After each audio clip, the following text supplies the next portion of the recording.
Magandang gabi po sa atin lahat, sa lahat ng ating kababayan sa Luzon, Visayas at Mindanao, sa mga kababayan natin OFW. Ngayong gabi, balik na naman po kami sa PUM dahil po hindi muna kami lalabas ulit ng bahay. Yun po ang aming responsibility sapagkat nung nag-positive po si DILG Secretary Anyo, kami po magkakasama noong 23. So, kailangan magbilang ng 14 days para sigurado na hindi makakahawa. Kinikwento ko to sapagkat we all have to be responsible. Kami po nila naiinip din po kami na hindi namin makasama ang ating mga kababayan, na hindi kami makapunta sa meetings, na hindi namin makausap yung mga doktor na tumutulong dito sa aming distrito at syudad, no? But again, 'di ba, ano ba number one nating na obligasyon, 'di ba? Huwag makahawa nung iba. So, pag sinabing na expose ka sa isang nag-positive, 14 days, mag-self-isolate. Pag ikaw naman hindi mo sure pero may simptomas ka na, mag-isolate ka na rin. Ayan. Anyway, this evening I want to answer yung questions ng mga netizens. And then magkwento din about the day I had, what I did today. And then the last part pa rin ng pagsasagot sa netizens. May mga gustong i-clarify ko what do I mean na yung IATF, to be more clear, especially dun sa health side, no? So mamaya maraming nagtatanong about the 5 to 8,000 at dun tayo pupunta. So let me go to the questions, no? Babasahin ko kasi pinasummarize ko. So yung babasahin ko po na siya nagtanong, but actually marami siyang kapareho na tanong, kaya ito yung pinili natin na mga sagutin, no? From Sil Molitas Mayonis Dangbis. Sir, is it true that you will receive 5,000? You should work for the barangay in 10 days. Ang answer po, iba po yon, isang programa po yan, yung Cash for Work ng DOLE, no, yung tupad. So meron talagang regular program po yan kung saan magtatrabaho ka for 10 days at meron ka pong makukuha. Pero ang pinag-uusapan po natin na 5 to 8,000 pesos, depende kung anong region ka nandun, yan po, walang work component yan. Anong trabaho nyo kung mabibigyan yan? Stay at home. Yan po ay para sa subsistence, para nga mag-survive tayo, mabuhay tayo, no? So, ang sagot doon, Sil, ibang programa to, siguro I'll just have a visual aid. Ililista ko lahat ng mga programa ng gobyerno. Pero para hindi po kayo malito, isantabi nyo muna yung ibang mga programa ng gobyerno at etong 5 to 8,000 muna ang ating pag-usapan, no? So, yung 5 to 8,000 po, ang makakakuha niyan, 18 million Filipino families. 18 million Filipino families, no? Out of 24 I think 6 million. So, what does that mean? That means 3/4, diba? 3 sa 4 na pamilyang Pilipino makakakuha ng 5 to 8,000. So, si Mitch O. River Mitchell, yung 5 to 10K po, kapag ang isang bahay ay 3 ang pamilya at nakatira, 3 din bang forms ang ibibigay? Okay. Ang pinag-uusapan po natin, household or pamilya. Hindi po yung physical na bahay. So, kung isa pong napakalaking bahay, isang tao lang po nandun, kung siya ang head of the family, siya bibigyan ng form, no? Ngayon po, kung isang bahay ay may nandun po yung pamilya ng kapatid din niya, and then pinaupahan yung isang kwarto, kung 3 pamilya sila doon, 3 po ang mag-fill up kasi head of the family yan, eh, 'di ba? So, ganun po ang mangyayari doon. So, per household o per family po tayo. So, babalik tayo sa 18 million out of the 4.6 million Filipinos. Again doon sa hindi po nakapanood a few days ago, Yung 6.6 million po, yun yung formal sector po natin. Yan yung nagtatrabaho po sa private na may SSS, nagbabayad ng income tax.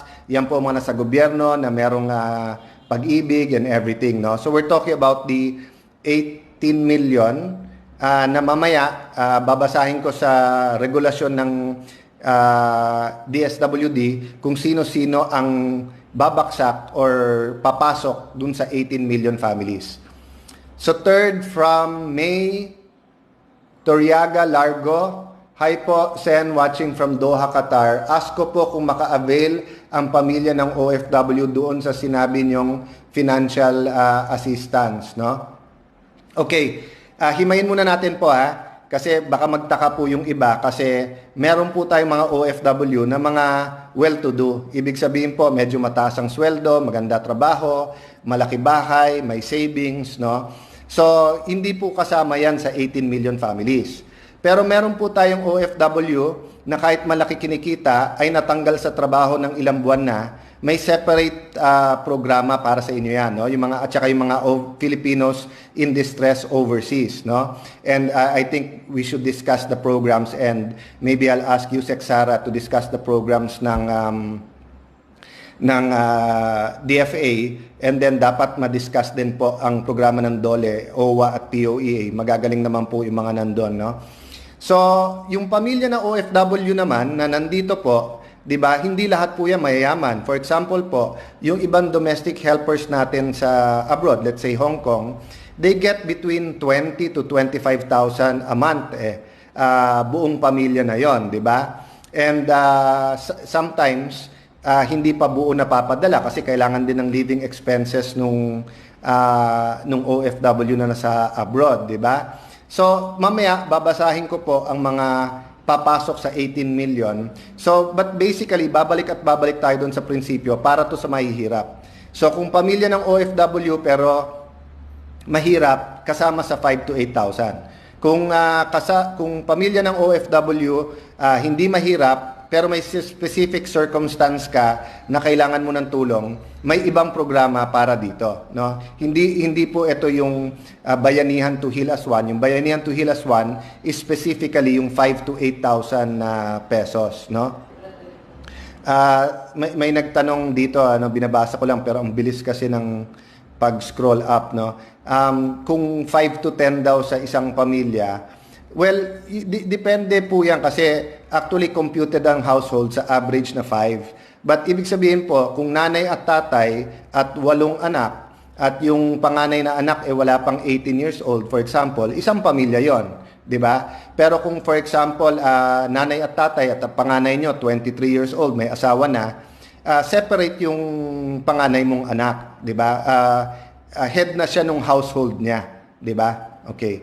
So, from Roldan Cases, good afternoon po. Sir, ask ko lang kung kailangan po magbigay yung 5 to 8K po, nasa barangay na po ba? Kapag ma-fill upan ang form, may pera nga po ba kaagad? Okay. Roldan, balikan kita because precisely I want to discuss yung mga pagsubok na dinadaanan ng ating mga public servants ngayon at yung pressure na nasa mga ahensya ngayon sa guidelines at makapag-deliver. So, after this question, Roldan, balikan kita, no? But Johnny Palotes, hello sir, ano po ba ang basis ng bigayan ng form sa bibigyan sa 5 to 8 perang ipamamahagi sa pamahalaan? So, basahin ko muna sa inyo yung existing na guidelines, no? But as I said, what did I do the whole afternoon? Basically, I was on the phone with Deputy Speaker El Rey Villafuerte and Deputy Speaker Loren Legarda. Si Loren Legarda po, ang ating senadora, ay dati pong chairman ng finance ng Senado, kaya alam niya po ang pananalapi ng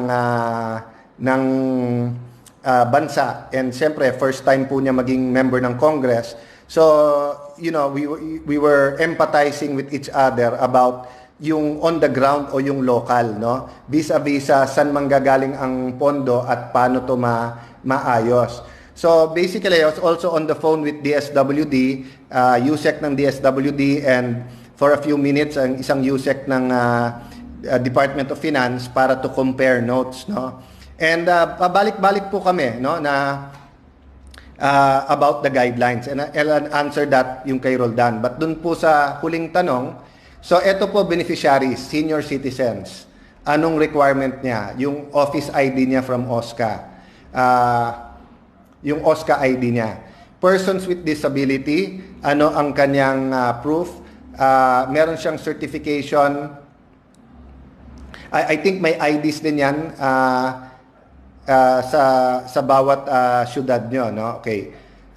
Pregnant lactating women, certification from the Rural Health Unit or birth certificate of child if available. Solo parent ID or certificate of employment separation or suspension of work, no?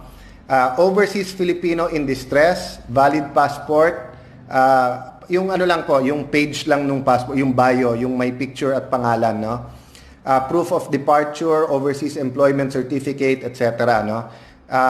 Homeless families, indigent, indigenous people, and vulnerable groups. Ito certification ng barangay lang that they are homeless or belonging to vulnerable groups or from CSWD.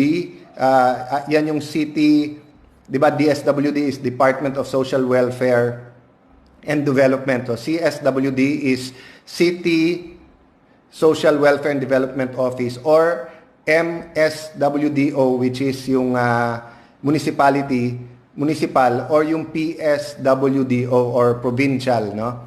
Or certification of NCIP or the Tribal Chieftain Council of Elders if the beneficiary ay isang IP. Then lastly, ito po, dito papasok yung marami, yung informal workers. So, ito po yung mga, kung sa TODA ka, so either yung driver's license or certification of membership from organization, association, tapos yung mga kasambahay,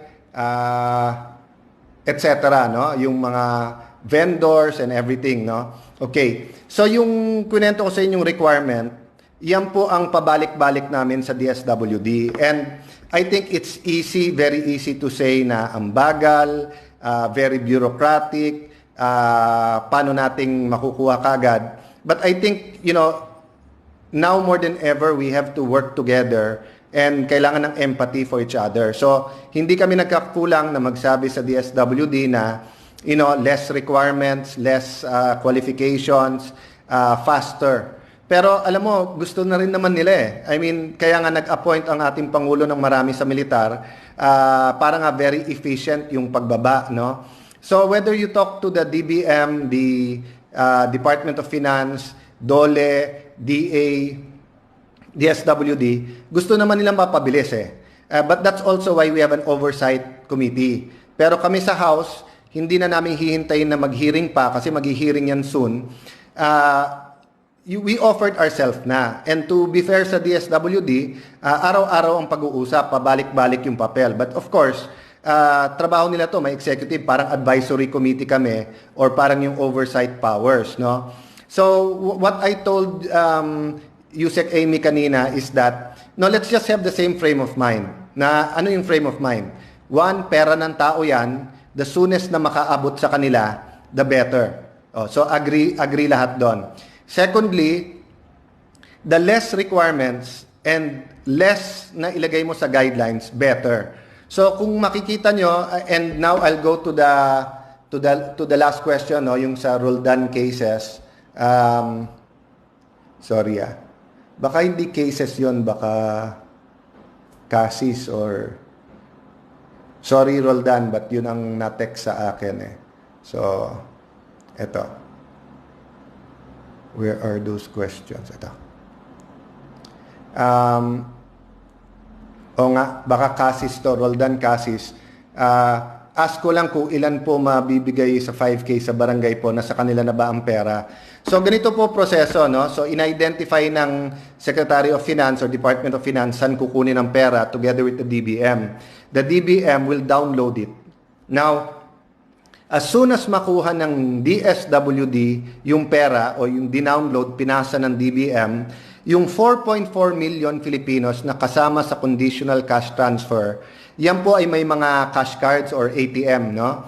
So, madali nila makukuha. Yan ang pinakamadali. That's why kung may nakikinig po both sa DBM at DSWD, I think pare-pareho tayo ng iniisip. The faster we do that, at least 4.4 out of 18 million, hawak na nila yung pera nila. So, yan po kasi meron silang monthly talaga na binibigay sa beneficiary ng 4Ps. So, bali, idadagdag lang nila. So, kung ang usual mo tinatanggap, 2,000, at taga Metro Manila ka, 8,000 ang ibibigay sa'yo, dadagdagan ng 6,000. So, 8,000 makukuha mo. So, if you're from another region, for example, nang ibibigay 6,000 and you're receiving 1,500, dadagdagan na ng 4,500 para maging 6,000. So, Roldan, wala pa sa barangay ang pera, wala pa sa LGU. So, mangyayari nun, magkakaroon ng memorandum of agreement between DSWD at yung LGU, whether province, city, or municipality, and then yung barangay actually ang iikot. So, if you ask us what are we recommending, we're recommending na pag inikot yung form, kasama na yung representatives ng city, ng barangay, ng homeowners, kung may social worker na pwede kasama at police, para pagka-fill up, dun na yung evaluation. Kasi kung iuwi pa sa barangay, i-encode pa yan, iiwan sa bahay nyo yung form, babalikan pa yan, tatagal eh. Di ba? But remember, it's not that easy to fill up the forms when you're not filling up for yourself lang. I showed you the form nung isang araw, di ba, na yung form po na yan, pati nung lahat ng kasama mo sa pamilya mo at kung may sakit sila o ano. So, some are telling me na baka malamang mangyari dyan, iiwanan nila ng barangay sa bahay, pipick up in the next day. So, pwede din po yon. So, but sana, pag pick up the next day, dun na rin ang evaluation, on-site evaluation na nung city at saka ng barangay, no? Para masigurado na mabilis at less na po yung or no red tape, no? So, let me make it clear po, nagkakaisa kami ng DSWD na walang red tape. 'Di ba? It's a matter lang of what their decision is, anong proposal, anong ideas namin. So, ang agreement po namin tonight, tatapusin po namin yung pagkaintindi namin sa guidelines. Isasubmit namin kay Sec. Rolly kompleto bukas through a letter, and then kung kailangan mag-conference call kami or mag-Zoom para pag-usapan isa-isa. But yung hangarin nga is that mabilisan ito at magawa kaagad. So siguro doon sa iba na nakapagsalita na malabo, matagal, etc. That's based on yung pagpapalit-palit ng guidelines, kasi it's the first time na may ganito kalaking programa, 100 billion a month halos, for 18 million Filipino families, di ba? So, while it is true that there's no excuse, you have to get it right away, and hindi dapat excuse yung proseso, meron din kasing accountability dito eh. That's why nagpapasalamat din ako kay Chairman Aguinaldo at sa COA. Nakita ko naglabas sila ng mga rules, di ba? And they're understanding the present situation, di ba? So far po sa rules ng DSWD, pwedeng house to house, pwedeng ipatawag sa covered court. Gusto ko lang po ipaalala sa mga barangay captain, but even sa DSWD, sa ibang bansa, pag umabot na ng 50 ang tao na nasa isang lugar, yan po ay public gathering na. Delikado na po yan, no? At ayaw nga natin na kumalat yan. So, hanggat kaya at maaari yung house to house, yun po ang sinasuggest po namin, di ba? Pero of course, kung halimbawa 20 farmers na magkakalayo yung bahay and they can all go to one place and it's easier for everyone, pwede rin. Basta yung social distancing at saka yung mga protocol ngayon, masunod pa rin, no? Okay. So, let me see kung may additional questions. Nakiusap ako na to send it to me. Okay. May isang tanong. Actually, hindi to tanong, pero summary to nung sa team natin sa Speaker's Office. Yung mistrust ng publiko. That's precisely why ang recommendation namin house to house at ang recommendation po namin 5 yung representative, no? First po yung representative ng LGU, whether province, city, municipality. Second po, yung representative ng barangay. Third po, yung representative po ng asosasyon, no? So that can be po the homeowners association, kung urban poor association o kung ano man, no? Pang-apat po kung gusto ng representative ng DSWD, at pang-lima po yung police, 'di ba? Or AFP, dahil pera ang dadalhin dito. So syempre yung security din, at saka ayaw po natin na biglang may magchismis. Oy, namimigay na ng pera doon, baka magtakbuhan na yung mga tao. We have to take care of each other at this time, pero sometimes yung rumors are very dangerous or could really snowball, 'di ba? So we're trying to put in sa mga sistema natin yung para ma-address yung mistrust. In fact, bago pa umikot yung forms, bawat municipality at city, i-inform na sila na in accordance with government statistics kung ilan households ang nasa kanila. So kung halimbawa sumobra, ibabalik nila yung pera. So kung halimbawa sa Taguig, sasabihin nila 100,000 households ang bibigyan, and then ang nakita namin ang qualified 110,000, babalikan namin yung national. Paano itong 10,000? Ito yung proof na kasama sila. Pero halimbawa 100,000 ang binigay nila at 99,000 lang po ang dapat bigyan, yung 1,000 hindi bibigyan, isosolid din ang pera yan. So may liquidation pa rin po yan, no? So kaisa nyo po kami sa pagpupush na talagang bilisan, at sabi ko nga, kung katabi ko ang ating Pangulo at tinanong natin, Mr. President, kailan ba dapat binigay yan? Sasagot sa iyo, kahapon o last week pa dapat, di ba? Having said that po, hindi po wala pong umuupo sa mga papeles o yung mga departamento po mismo. Talagang they're trying as fast as they can. Kaya lang ang dami talagang pag-uusapan, no? So kami po, that's why we're trying to help, because nga maraming kongresista ang naging kapitan, naging SK, naging mayor, naging governor. So naiintindihan nila yung sa local, no? Kung paano pinakamadaling paraan na maihatid kaagad sa bahay ang mga pera na to. But definitely in the next few days, no? May nagtanong dito yung walang solo parent ID. Yun nga po sinasabi ko, dapat sa form na lang na pinaikot, wag nang humanap ng ID, etc. Kasi, di ba, pwede mo namang habulin yung mga ng loko later on, Di ba? So, there's a different level of necessity yung pangangailangan at this point in time, kasi hindi ka naman makalabas Hindi ka, kung malayo ka sa bahay ng magulang mo, hindi ka naman pwedeng umalis para mangutang. Kahit yung 5-6 ngayon, hindi makaikot. Sa mga bangko po ngayon, operational man, it's not that easy to quickly get a loan, no? So that's why kailangan ihatid kaagad natin yung pera na ito, no? Okay, so I answered some of your questions and told you more or less how we're doing things.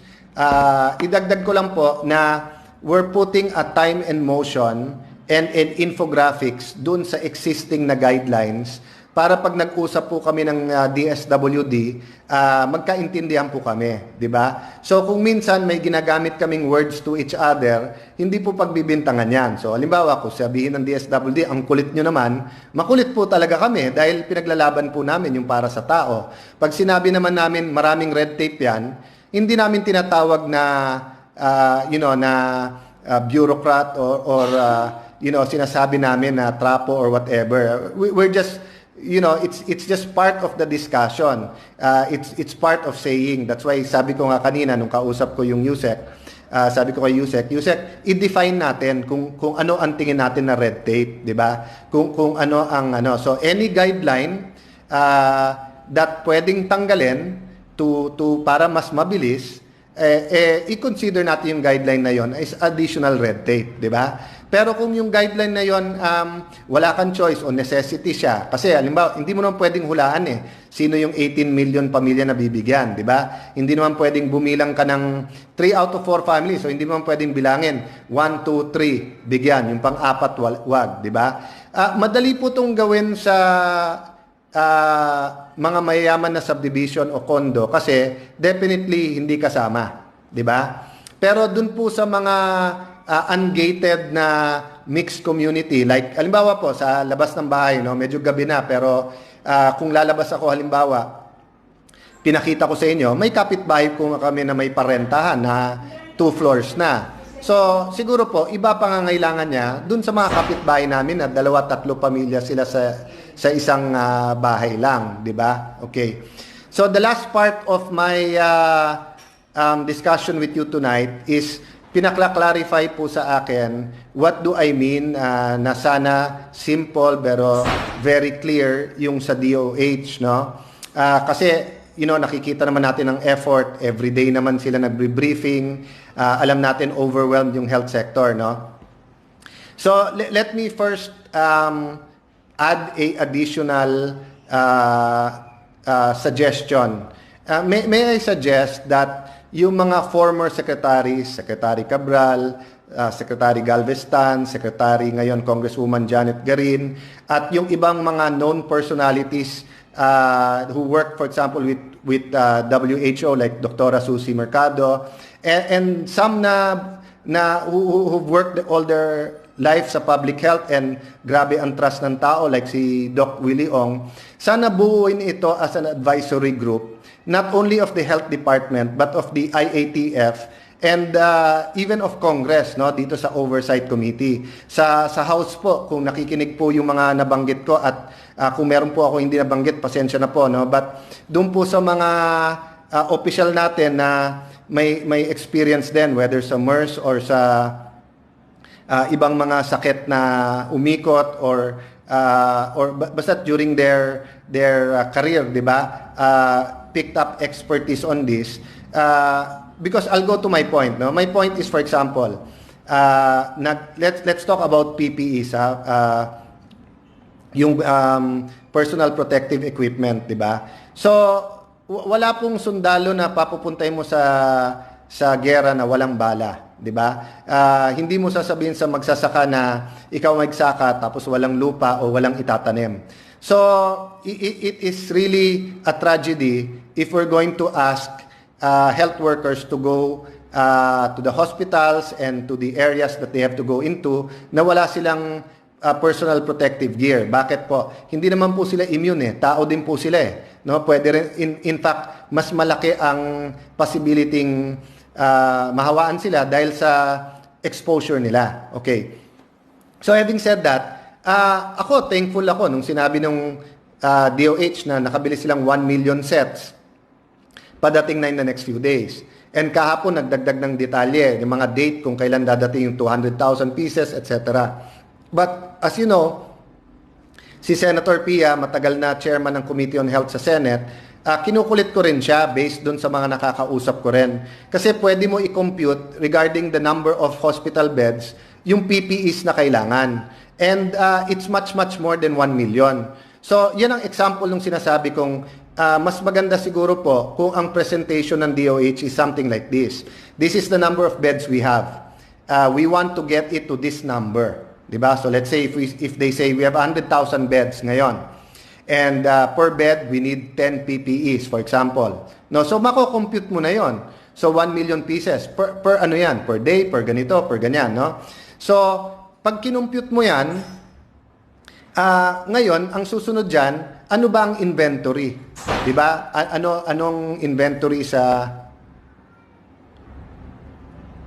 Okay.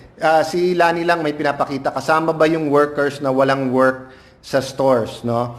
Again, kung kasama po dun sa 18 million Filipinos na poor, kasama. Kung hindi po, ibig sabihin medyo malaki ang sweldo nyo pero at maganda ang pamumuhay, hindi lang makasweldo ngayon, may separate program ang gobyerno para dyan, no? So it really has to do with your socio-economic status as of now. So, going back po sa PPEs, di ba? So, kung halimbawa po, sabihin natin Metro Manila, ilan ba ang ano dito, ang ospital? So, ano ba inventory ng bawat isa? Kaninang umaga o kagabi, pinapanood ko ulit po ang governor ng New York eh. Isa na sa bagong requirement na nilagay nila is that all of the hospitals have to report their inventories.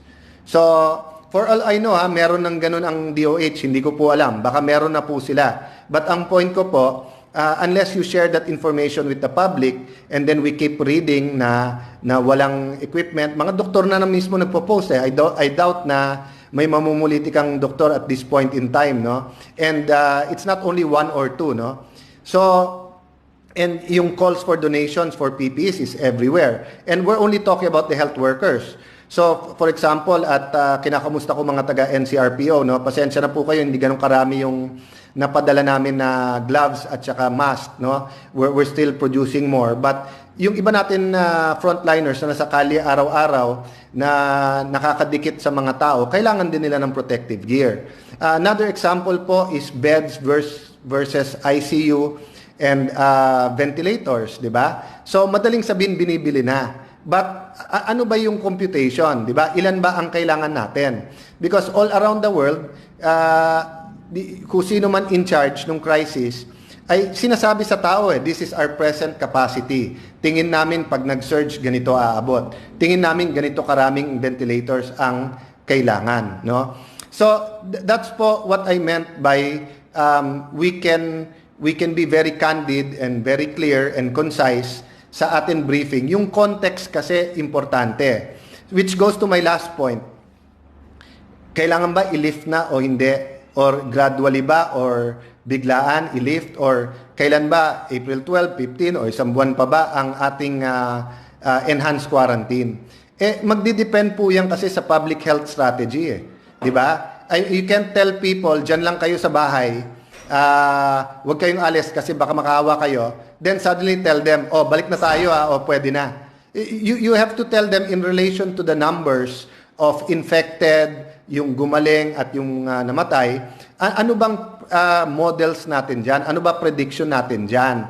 And ano ba mag-trigger na ililift mo yung enhanced quarantine, di ba? Community quarantine. So, yun lang po ang aking pakiusap sa mga kaibigan natin sa DOH, kay Secretary Duque.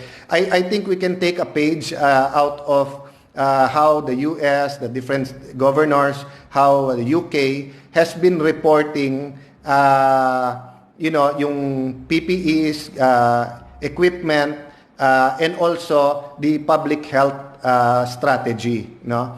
So, ayan po, may tanong ulit. So, every family mabibigyan.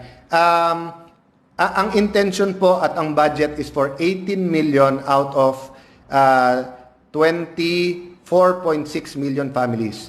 So, if you're not in the formal sector, ay dapat magkaroon. Kung ikaw ay wage earner na hindi sumusweldo ngayon at minimum wage, dapat magkaroon, no? So 3 out of 4 families po makakakuha nito, no?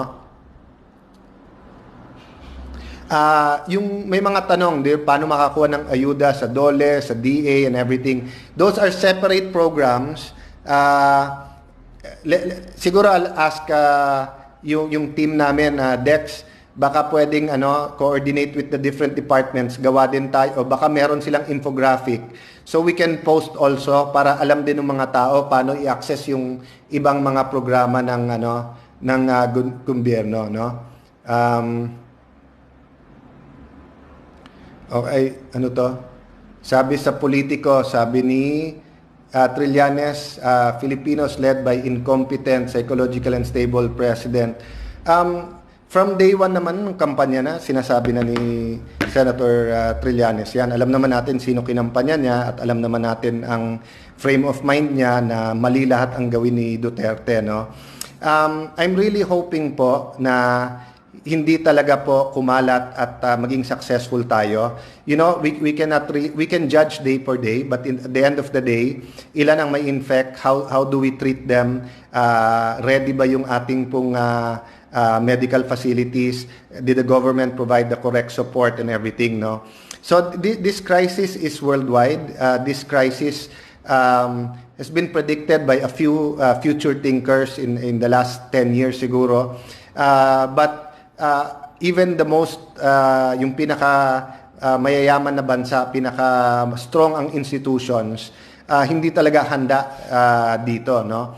So, I don't think it's helpful right now that we play politics, di ba? I mean, when yung mindset natin kailangan natin palitan eh, 'di ba? Even sa media, remember I talked about media, it's natural na may scoop, na may political angle, na merong dinidig up, etc. So we're telling them continue to expose, continue nyo gisingin ang public work, but it should all now be in the spirit of how we can be successful in defeating COVID-19 and save lives, eh, 'di ba? So, creating rumors about the president, samantalang humaharap siya sa media, nakakausap natin, nakikita natin ang mga pinagagawa. Yung batas na pumasa to both in the Senate and the House. Scrutinized to ng mahigit 300 congressman at 24 or 23 na senador. So, I don't think name-calling our president or any leader now would help, no? Siyempre, emotional po tayong lahat dahil mahirap po eh, di ba? I mean, I think we have to empathize, lalo po kung mas mahirap ang pamilya, mas nahihirapan din po. Why? Di ba? Kasi doon po sa may kaya, I mean like ako nga, I'm in an aircon room right now. Kahit pa paano, meron akong isang isda o manok and then gulay and then every other day may karne na kinakain, di ba? But it's not the same for everyone eh. Yung iba siksikan sa bahay. Iba po hindi na nakaka 3 meals sa isang araw. At tayo po konting sakit ng ulo, may gamot na nabibili. Marami po hindi yan ang sitwasyon eh, no? So I think let's just all help each other, and I'm hoping pag-pray niyo po kami na bukas maging maganda ang discussions kasi wag na sana maramdaman ng DSWD na napag-iinitan or na ano. It's just that the program that we want to implement, kayo ang in the best position with the LGUs for the 18 million. Now, labas sa 18 million, yung mga special cases, special circumstances, mga tao na kailangan natin tutukan, may iba't ibang mga programa, marami ng ibang departamento na pwedeng tumulong doon. So, before I say good night to all of you, I think the government should also consider na giving a cash aid sa mga LGUs, especially kung 3rd, 4th, 5th class municipalities yan, and then also to all hospitals, no? Narinig ko to sa aking ate, kay Senator Pia, sabi niya, ba't hindi na lang bigyan ng X millions or kung magkano man ang bawat ospital, then i-liquidate nila kung paano ginamit sa mga indigent o sa ibang mga pasyente. Di ba yung Malasakit Center, napakagandang programa, ni Senator Bongo at nakuha po niya, of course he has the ears of the President and of the executive branch and of our people, at during normal times ang laki na naitulong nito. Ganun din yung binigay ni Presidente na 100 million a month sa PGH, no? But this is extraordinary times eh. So may extraordinary na pangangailangan dito. So I don't think we should wait na may surge na or hindi na kinakaya ng mga ospital bago natin sila bigyan ng pera. Pati po yung mga LGUs, 'di ba? We're asking them to provide extra beds, we're asking them to do a lot, but remember their budget was not also budgeted for a crisis this big, no? So let's all help each other, and again let me end by saying PSST, pray, stay home, save lives, and sa mga kaibigan natin sa DSWD at Kongreso, tapusin natin tomorrow kung kaya po natin. Sana po matapos natin yung take-home package para ma-implement kaagad. But yung panawagan ko nga kanina, kung ready na naman ang DBM at DSWD is ready already, as soon as ma-download yung sa 4.4 million, pwedeng mauna na yon. So at least 4.4 out of the 18 million Filipinos, nakuha na nila yung kailangan nila. So God bless you everyone. Good night po sa inyong lahat.